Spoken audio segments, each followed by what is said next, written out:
Chittagong medical college হাসপাতালে AC বিস্ফোরণে ৭ তলা থেকে পড়ে ২৮ বছর বয়সী শওকত উসমান নামে এক কর্মচারীর মৃত্যু হয়েছে।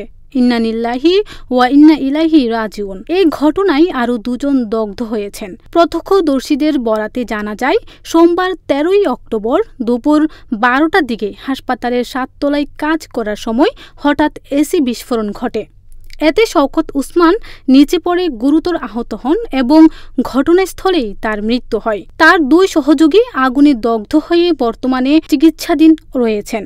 নিহত শওকত উসমান চট্টগ্রামের পতেঙ্গার বিজয়নগরের বাসিন্দা এবং চট্টগ্রাম মেডিকেল কলেজ হাসপাতালের কর্মচারী ছিলেন। স্বজনদের সঙ্গে কথা বলে জানা গেছে, নিহত শওকত উসমান সোমবার সকাল ৬টায় নিয়মিত দায়িত্ব পালনের জন্য হাসপাতালের কাজে যোগ দেন। কিছুক্ষণ পর দুপুরের দিকে এই মর্মান্তিক দুর্ঘটনা ঘটে। হঠাৎ এইভাবে তার মৃত্যুর ঘটনায় পরিবার শোকাহত হয়ে পড়েছে এবং তারা ঘটনার সঠিক তদন্ত দাবি করছেন।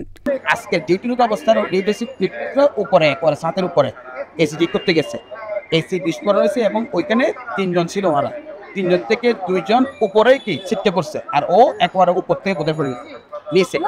আমরা গিয়ে দেখলাম ওর একটা চোখ নাই এবং এই পাটটা ডান পাশটা পুরা অনেক বড় হাসিরা। আমরা গিয়ে দেখলাম ওর একটা চোখ নাই এবং এই পাটটা ডান পাশটা পুরা অনেক বড় হাসিরা। Rima Akter, CRS TV, Chittagong.